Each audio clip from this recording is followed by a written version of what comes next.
로마서 8장 12절로 13절 말씀 보겠습니다. 그러므로 형제들아 우리가 빚진 자로 돼 육신을 따라 살도록 육신에게 빚지지 아니하였느니라. 너희가 육신을 따라 살면 죽을 것이로되 성령을 통해 몸의 행실을 죽이면 살리라. 아멘. 이 두 절의 본문 말씀은 5절로 8절에 이르는 진술과 더 나아가 9절로 11절의 진술 가운데 보다 명백해진 진리를 적용하고 있습니다. 그러므로 라는 말이 이 점을 말해줍니다. 그 말은 사도 바울의 특징적인 말들 가운데 하나입니다. 그는 언제나 먼저 교리를 설정해 놓습니다. 그 다음에 그러므로 라는 이 말을 사용함으로써 그것을 적용해 나갑니다. 다른 말로 해서 앞에서 진술한 것을 기초로 하나의 권면과 호소를 하고 있다는 것입니다. 이 진술은 두 가지 주요 이유들로 인해서 중요합니다. 첫째로 사도의 실제적 교훈을 이해하는 데 중요합니다.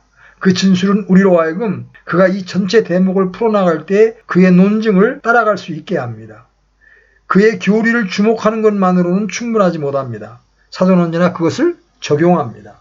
많은 사람들이 반율법주의, 곧 믿는다고 고백하는 바를 실천하는데 실패했다는 책망을 듣게 되는 것은 바울이 적용 단계에 이르게 될 때 바울의 논증을 따라가지 못하기 때문입니다. 실로 더욱더 악한 것은 교리만 믿으면 다른 것은 아무것도 문제가 되지 않는다고 상상하는 유형입니다. 그것은 사도의 가르침을 정면으로 부정하는 것입니다. 왜냐하면 언제나 그는 진리를 적용하기 때문입니다. 단순히 지적이고 이론적인 관심만을 가지고 기독교 진리를 소유하는 것보다 더 위험한 일은 없습니다. 그러므로라는 이 말은 그러한 무서운 위험에 대한 하나님의 경고로 다가오는 것입니다. 우리는 반드시 사도 바울이 사용하는 그러므로라는 이 말에 주의를 기울여야 합니다. 그러나 두 번째로 이 두 절에 있는 진술은 신약적인 성화교리의 입장에서 매우 중요하다는 것입니다. 특별히 그 성화교리에 관한 최근의 여러 이론들에 비추어서 더욱 그러합니다. 저는 많은 경우에서 이 두 구절이 전체 성경 중에서 신약의 성화교리의 실제적 국면에 관한 가장 중요한 진술이라고 주장합니다. 저는 이미 앞선 구절들을 강의하면서 이 교리를 취급할 때면 여러 번 두 구절을 인용한 바 있습니다. 그러나 저는 그것들이 성화와 관련해서 얼마나 중요한 것인가를 보여드릴 것입니다. 1차적으로 제가 관찰해야 한다고 생각하는 어떤 요점들이 있습니다. 우리가 실제적 적용의 영역에 들어오게 되는 것은 이 8장에서 처음 맞는 일입니다. 우리는 이제까지 그리스도인에 대한 보편적인 묘사를 대해왔습니다. 즉 그리스도인의 성격과 그리스도인의 지위를 알아보았습니다. 그러나 이제 사도는 실로 명백히 성화교리에 이르게 되었습니다. 여기서 우리는 그리스도인이 어떻게 실제적으로 거룩하게 되는가를 듣게 됩니다. 다르게 진술한다면 여기 있는 이 말씀은 그리스도인이 죄에 대하여 어떻게 투쟁을 해야 하는가를 상세하고 실제적인 국면에서 보여주고 있습니다. 특별히 죄가 그리스도인에게 와서 그의 몸을 통해서 그를 넘어뜨리려고 할 때 어떻게 해야 하는지를 말해주고 있습니다. 이 점은 그리스도인의 삶에 있어서 가장 중요한 난제들 중에 하나입니다. 그리스도인은 삶을 어떻게 영위해야 합니까? 사도가 그 질문에 대답하는 방식을 살펴보시기 바랍니다. 우리가 어떤 사람임을 깨달을 때만이 우리 앞에 다가오는 죄와의 싸움이라는 실제적인 난제를 직면할 수 있습니다. 이것이 중요한 진술인 까닭은 사람들이 주로 간증하기를 사도가 이미 8장 처음부터 성화에 관한 실제적 국면을 다루어 오고 있었다고 생각하기 때문입니다. 그러면 무엇이 사도의 가르침입니까? 그리스도인은 어떻게 이 세상에 사는 동안 죄의 문제를 해결할 수 있습니까? 오늘날 매우 인기 있는 두 학파의 교훈을 숙고함으로써 이 문제에 접근하는 것이 가장 좋습니다. 제가 신약 자체로부터 이해하기로 기독교 교사의 임무는 긍정적 해석을 줄 뿐만 아니라 그릇된 교훈을 막는 일입니다. 신약 자체가 그렇게 하고 있습니다. 그러나 이러한 접근 방식이 오늘날에는 인기가 없습니다. 사람들은 이렇게 말합니다. 부정적이지 말고 적극적인 진리를 제시하라. 이러쿵저러쿵 따지지 말라. 그러나 오류를 가르친다면 그것은 바로 잡아야 합니다. 바울은 부단히 이 일을 하고 있습니다. 그는 거짓을 파헤치고 거짓에 대한 경고를 하고 그리스도인들에게 그것을 피하라고 강권하고 있습니다. 동시에 그는 긍정적인 진리를 제시합니다. 그러므로 우리도 필연적으로 같은 일을 해야 합니다. 우리가 무엇을 믿느냐는 것은 생사를 좌우하는 중대한 문제입니다. 왜냐하면 그것은 우리 전체의 삶과 행실에 영향을 끼칠 것이기 때문입니다. 그러면 이 성화 문제에 관한 가장 인기 있는 두 이론들을 살펴봅시다. 첫 번째는 완전주의자 교훈으로 묘사할 수 있는 것입니다. 그 이론은 체험을 추구하는 모든 그리스도인들에게 열려진 한 체험의 결과로 죄가 전적으로 우리에게서 또한 우리의 본성에서 완전히 제거될 수 있다고 말합니다. 그 가르침은 주로 성령 침례라는 차원에서 설명됩니다. 만일 그리스도인이 성령의 침례를 받는다면 죄는 완전히 그에게서 제거되고 곧 몸과 영과 혼에서 완전히 죄가 떠난다는 것입니다. 그리고 그는 죄로부터 철저하게 해방될 수 있다는 것입니다. 그것이 바로 그 이론이 진술하는 요점입니다. 그리스도인은 그것을 하나의 체험으로 가질 수 있다고 주장합니다. 그는 그것을 추구하기만 하면 됩니다. 그러면 믿음으로 그것을 받게 될 것입니다. 그것을 우리에게 강권하는 사람들은 로마서 8장과 로마서 7장을 대조하기를 좋아합니다. 그들은 주장하기를 7장은 패배한 그리스도인들을 보여준다는 것입니다. 우리는 7장의 상태에 머물 필요가 없다. 왜냐하면 8장 2절이 생명의 성령의 법이 죄와 사망의 법에서 우리를 해방하였다고 말하기 때문이다. 바로 그것이 제2의 체험, 성령의 침례, 죄의 완전한 제거라는 것이다. 죄가 그 사람부터 완전히 추방당하여 그 이후부터 어떤 방식으로든 그 속에 있는 죄의 문제가 없게 된다. 죄는 다만 밖으로부터만 그에게서 손을 뻗치는 것이다. 사람은 스스로 완벽하다. 그들은 그가 모든 것을 알고 있지 못하다는 것을 인정하고 그 방면에 있어서는 불완전함을 인정합니다. 그러나 도덕적인 불완전은 전혀 있을 수 없는 것이라고 주장합니다. 그러한 교사들은 흔히 그들의 의도를 지지해 준다고 믿는 두 다른 진술들을 인용합니다. 첫째는 사도행전 15장 8절로 9절입니다. 베드로가 예루살렘 공회에서 일어나 연설을 하고 있었습니다. 또 마음을 하시는 하나님께서 우리에게 성령님을 주신 것 같이 그들에게도 주사 그들에게 증언하시며 믿음으로 그들의 마음을 정결하게 하사 우리와 그들 사이에 아무 차별도 두지 아니하셨느니라. 이것이 로마서에 있는 진술과 비슷한 진술이라고 주장합니다. 그들은 믿음으로 이 축복을 받았으며 그들의 마음이 이 믿음으로 깨끗함을 입었다는 것입니다. 죄가 그들에게서 완전히 제거되었다는 주장입니다. 그들이 좋아하는 둘째 구절은 사도행전 26장 18절에 있는 비슷한 진술입니다. 바울은 아그리빠와 베스도에게 말하면서 자기는 다음과 같은 것을 포함하는 임무를 받았다고 주장하고 있습니다. 그들의 눈을 열어주어 그들을 어둠에서 빛으로 사탄의 권세에서 하나님께로 돌아오게 하려 함이요 또 그들이 죄들의 용서를 받고 내 안에 있는 믿음으로 거룩히 구별된 자들 가운데에서 상속 유업을 받게 하려 함이라 하더이다. 여기서 그들의 교훈이 발견된다는 것입니다. 다시 말하면 그들은 믿음으로 거룩히 구별되니라는 이 말씀을 들고 나오는 것입니다. 더 이상 말할 것이 없다는 것이죠. 저는 이미 8장 2절을 강의할 때 그 점을 다룬 바 있습니다. 제가 생각하기로는 완전주의자들이 사도행전에 있는 이 두 진술에 관해서 그 구절들을 사용하는 것은 전적으로 실수로 보입니다. 사도 베드로가 사도행전 15장에서 말하고 있는 것은 믿음으로 어떤 사람들이 그리스도를 믿는 신자가 되었다는 것입니다. 여기서 거룩해진이라는 말씀은 구별되었다는 것입니다. 그들이 전에는 이방인이었으나 믿고 유대 신자들과 같은 위치에 서게 되었습니다. 문제는 성화가 아니라 이방인들이 그리스도인이 될 수 있느냐 하는 것입니다. 성경에서 거룩하게 된의 1차적인 의미는 구별되다라는 의미입니다. 흔히 문맥 자체가 여러분에게 어느 특별한 경우에서 그 말이 그것만을 의미하고 하나의 신학적 개념으로서의 성화와는 아무런 관계가 없음을 말해줍니다. 그와 유사하게 사도 바울은 사도행전 26장에서 이방인들에게 그들이 이미 유대인 가운데에서 그리스도의 위대한 기업을 받기 위해 구별된 부류에 속할 수 있음을 말하고 있었던 것입니다. 믿음으로 복음을 믿는 모든 사람들은 이런 방식으로 구별되어 세상에 있는 모든 다른 사람들과 분리되는 것입니다. 바울은 성화의 문제를 생각하고 있지 않습니다. 그는 다만 그것이 구원의 길임을 보여주고 있을 따름입니다. 누군가에게 그 기업을 누리게 하는 자격을 부여하는 것은 성화가 아니라 칭의입니다. 잘못된 교훈은 실로 어떤 두 번째 축복을 받은 사람들만이 영광 중에 있는 성도의 기업을 차지할 것이라고 함축하고 있습니다. 거듭 말하면 사도행전 26장에 있는 진술은 복음 전도적 진술이요 성화의 교리와는 아무 관계가 없습니다. 15장에 있는 진술도 정확히 같은 도선에 관한 것입니다. 예루살렘 공회 앞에 던져진 문제는 전적으로 성화될 수 있느냐는 것이 아니라 이방인이 유대인처럼 믿음으로 말미암아 의롭다함을 받을 수 있느냐 하는 것입니다. 그들이 전적으로 그리스도인이 되었느냐, 그들을 교회에서 받아들인 것이 옳으냐, 베드로와 바울이 그들을 침례준 것이 옳았느냐 하는 문제였습니다.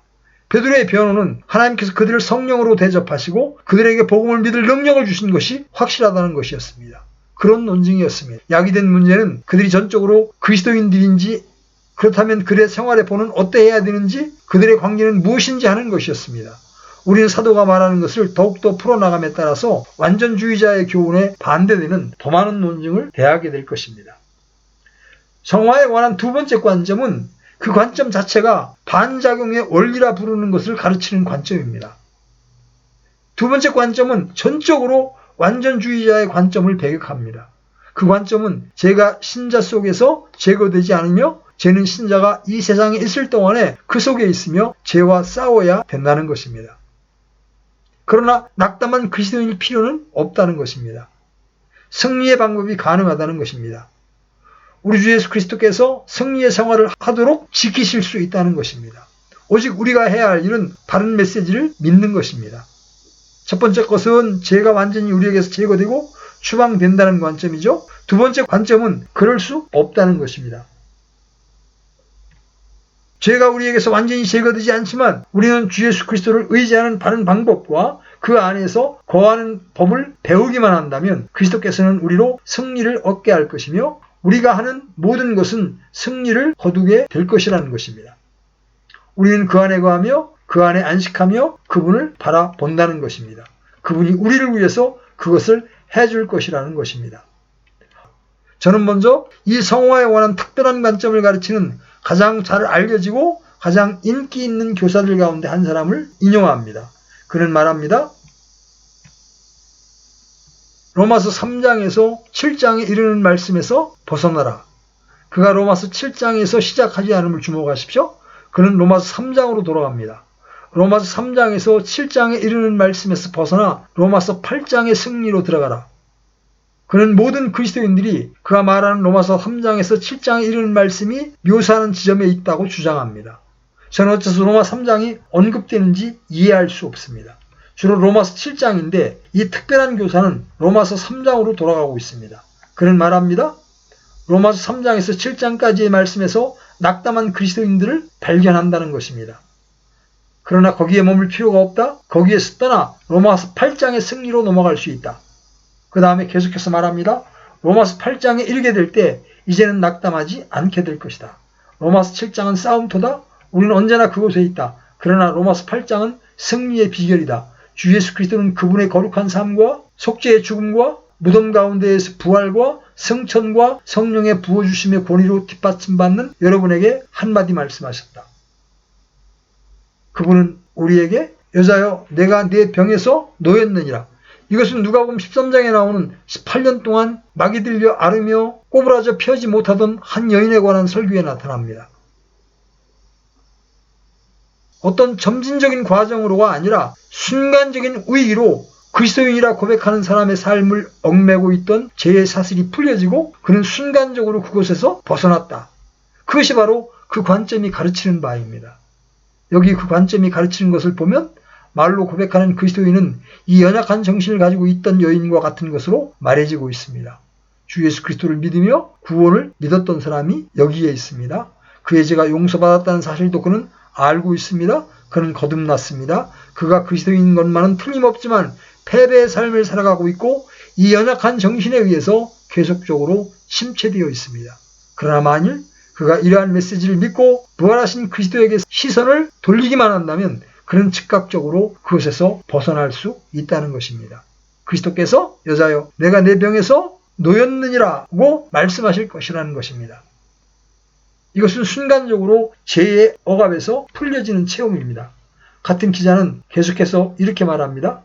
하나님께서 그리스도인이 죄짓지 못하게 한다고 말하고 있는 것이 아니라 내가 여기서 말하는 것은 하나님께서는 언제나 그리스도인이 죄짓지 않을 수 있도록 하신다는 점이다. 내가 말하는 것은 그리스도인이 싸움을 포기하고 낙담하여 전적으로 무능함을 고백하고 그 모든 것을 부활하신 주님께 넘겨주는 순간이 온다는 것이다. 그는 부연하기를 점진적으로가 아니라 즉각적으로 되어진다고 합니다. 여자여, 내가 내 병에서 놓였느니라. 그 여자는 즉각적이고 순간적으로 서게 되어서 하나님을 영화롭게 했다는 겁니다. 중요한 점은 위기가 그리스도인이 싸움을 포기하는 순간에 온다는 것입니다. 그 점이 중차대한 요점이라는 것입니다. 그는 싸움을 포기하고 모든 것을 내맡기게 된다는 것입니다.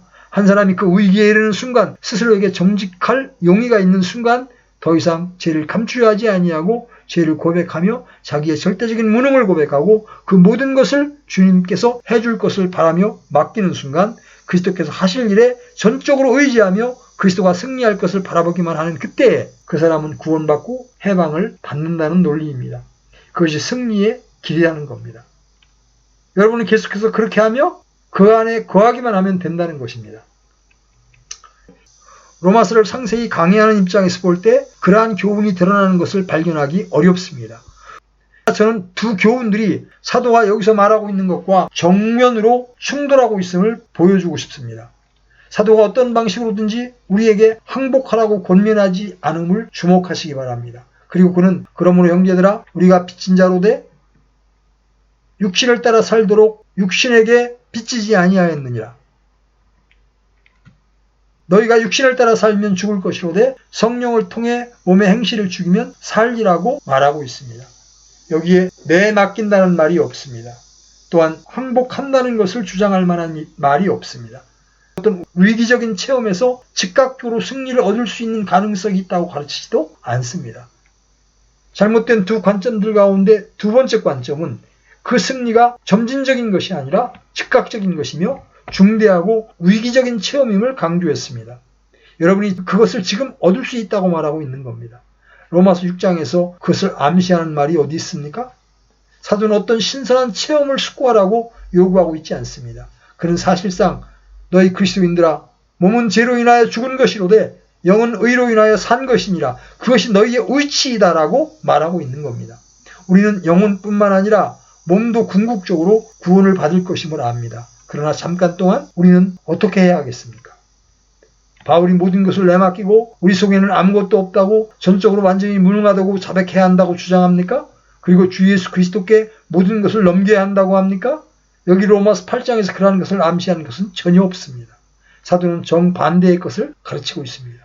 그는 우리 앞에 우리가 받아야 하는 어떤 새로운 가능한 체험을 들어 보이고 있습니다.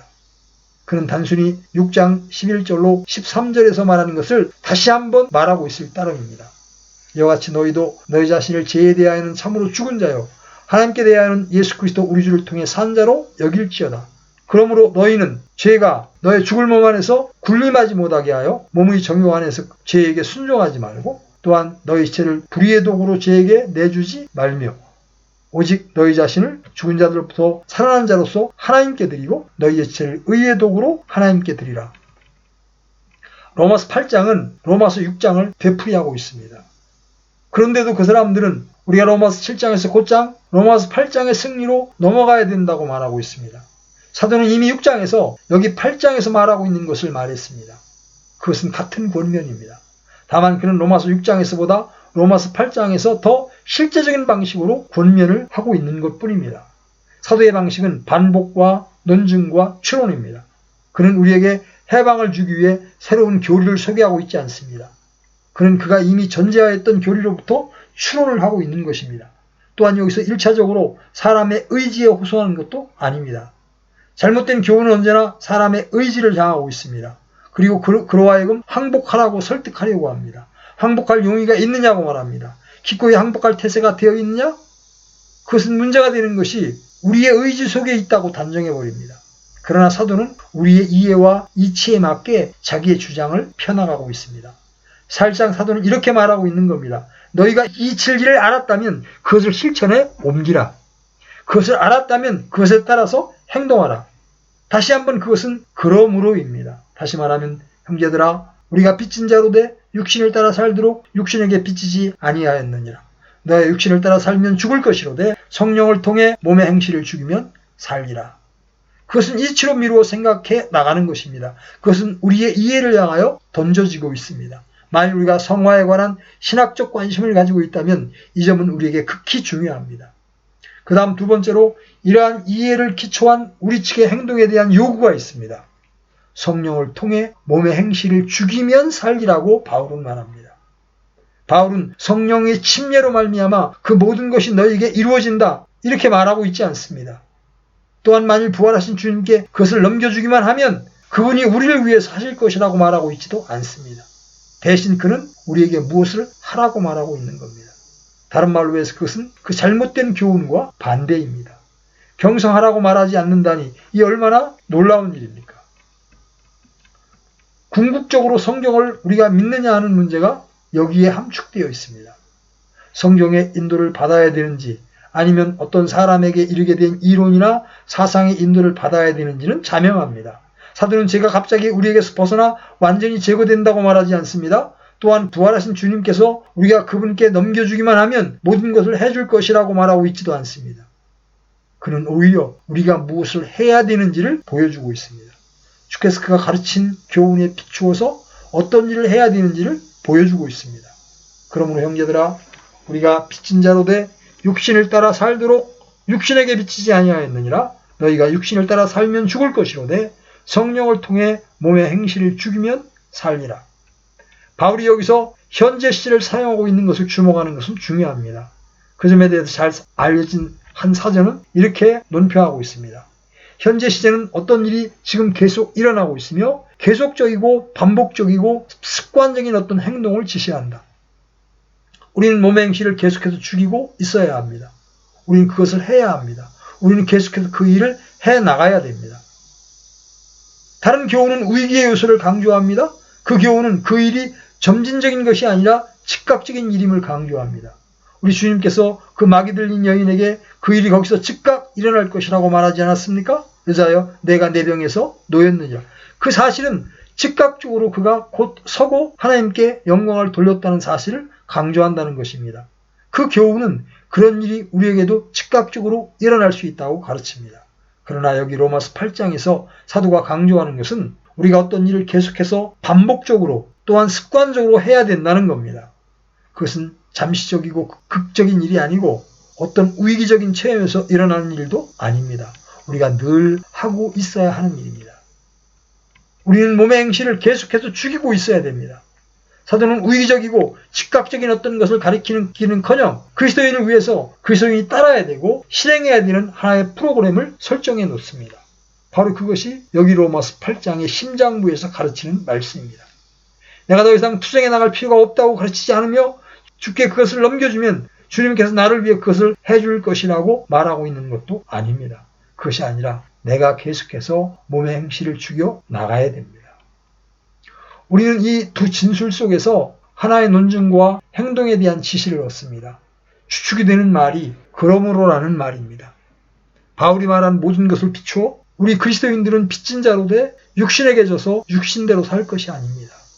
육신대로 살면 반드시 죽을 것입니다. 여기에서 세운 것은 하나도 나타나지 않습니다. 내가 해야 하는 것은 내가 그리스도인이기 때문에 나에게 해당되는 진리 곧 내 몸이 죄로 인해 죽은 채로 있으나 나의 영이 의로 인해 산 것임을 깨닫는 것입니다.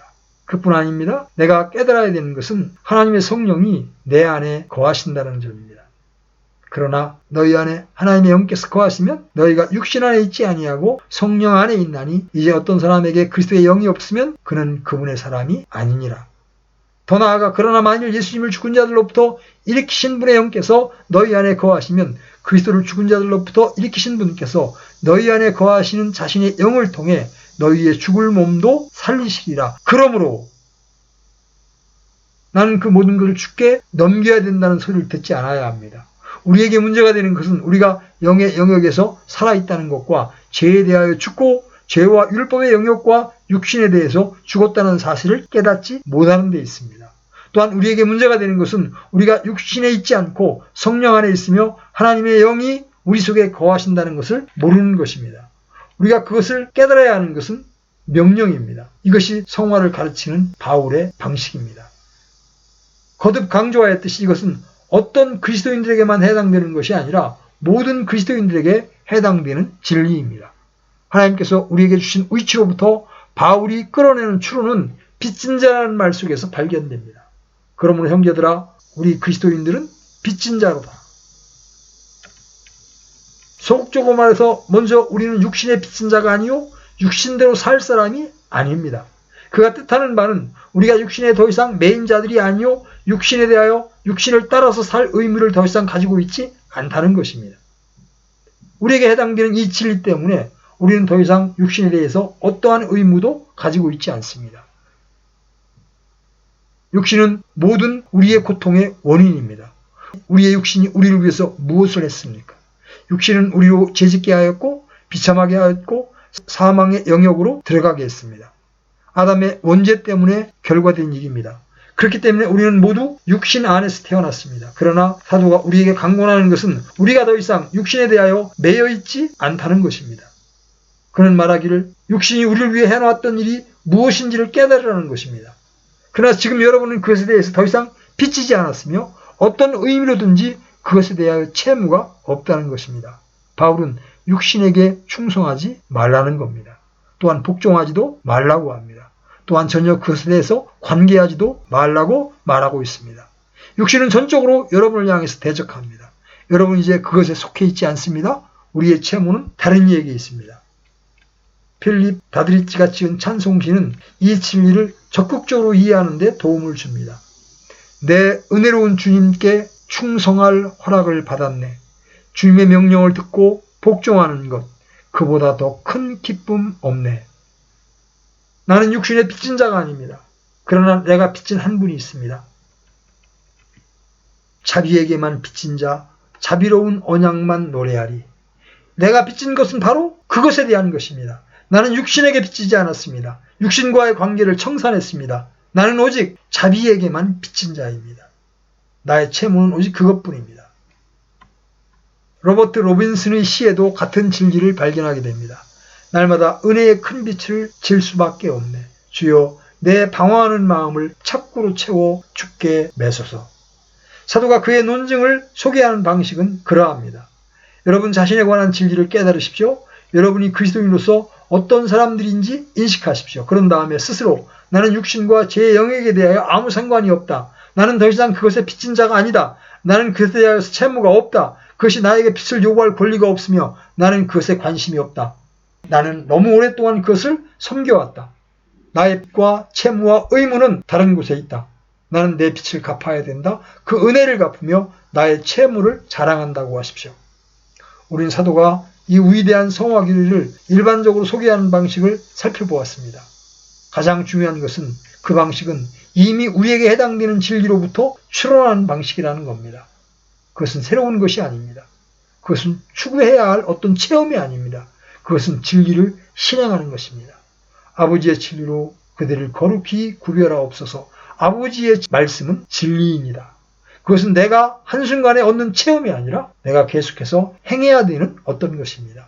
그것은 점진적인 것입니다. 그것은 점점 진전되어야 하며 증가되어야 합니다. 은혜와 주를 아는 지식에서 자라나야 됩니다. 그것은 이 중대하고 생사를 좌우하는 실제적인 교훈의 시초에 불과합니다. 사도는 이 흥미있는 두 절 말씀 속에서 이 결정적인 방법으로 우리에게 가장 중요한 실천적 교훈을 하기 시작하는 것입니다. 오늘은 여기까지 하겠습니다.